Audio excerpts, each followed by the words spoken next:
Good Saturday, everyone. Looking at our Upper Cumberland Federal Credit Union weather headlines, hot temps for our Saturday. If you've missed summer's heat, you're going to really enjoy this afternoon and evening. And I do think this is probably summer's last hurrah.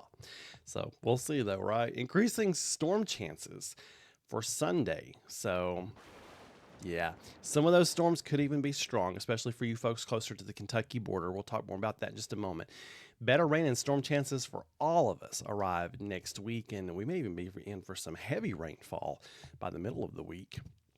So looking at the tropics, we do have Tropical Storm Gabrielle. She will become a hurricane by tomorrow. But as you can see there with that forecast track, that's that cone you see there, curving out to sea well away from the U.S. mainland. That yellow shaded region we continue to watch. And as that continues to evolve in the coming days into a potential storm, and then we'll track it and see what the guidance suggests for its future path. Right now, probably leaning toward curving out to sea, but it's way too early to know for sure, but we'll be keeping an eye on it. Looking at your premier generator's level of concern, we are level 1 for today. We have a chance for an isolated storm, especially this afternoon and evening, and all of us need to be safe in the heat as temperatures rise into the mid-80s, but it's going to be humid, so it's going to feel even hotter, and it's harder to cool off when that humidity increases. Clearview Closet and Blind brings us our 5-day forecast. Got that 30% chance for an afternoon or evening shower or thunderstorm. Nothing to cancel outdoor plans over, but just something to keep in the back of your mind. Highs in the mid-80s.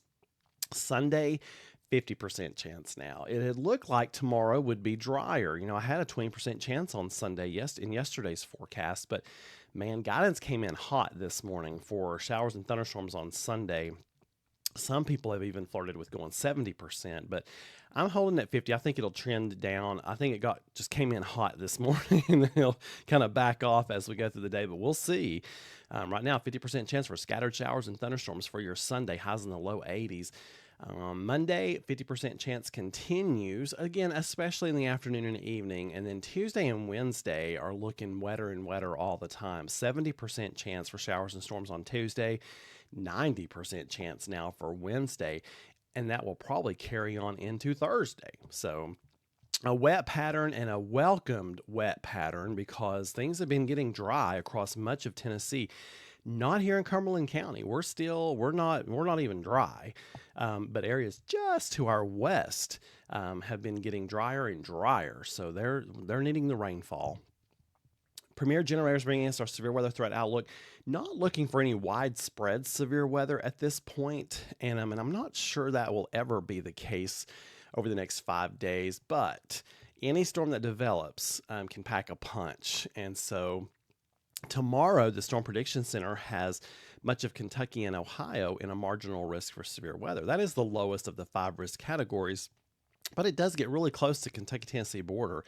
So those of you from, say, Oneida to Jamestown to Livingston and points north, closer to that Kentucky border, maybe have a little bit better chance for a strong storm Sunday afternoon and evening. So it's something I'll be watching very closely. Wacker Realtors bringing us our extended threats. Just looking for that heavy rainfall possible Wednesday and Thursday. Again, right now, not looking like a severe weather threat as much, but I'll watch it. On this day in history, brought to us by Bramall Travel, 1904, Orville and Wilbur Wright are the first to fly in a circle in their Flyer 2. By the end of 1904, they flew for the first time, I think, in 1903. By the end of 1904, they could stay in flight for up to 5 minutes. Today, we'd be lost without data collected by hurricane hunters who fly for hours out into those storms. 1926, a hurricane which hit Miami, Florida on the 18th, pounded Pensacola with wind gusts 152 miles per hour. Listen to this. Winds raged in excess of 100 miles per hour for 4 hours and above 75 miles per hour for 20 hours. Guys, that would be a nightmare. That would be so stinking scary. You just want those storms to blow through, but man, that one hung around. 1927, UT Experiment Station west of Crossville records a frosty morning low of 34 degrees. That cold air mass would get even colder, and by the 23rd, the morning low was 27. Yeah, here in September. I have an announcement to make.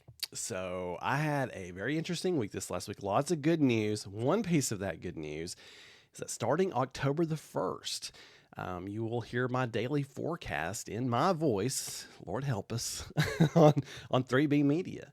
That includes 105.7, 93.3, The Ranch, 101.9, the Contemporary Christian Station, 94.1, 98.9.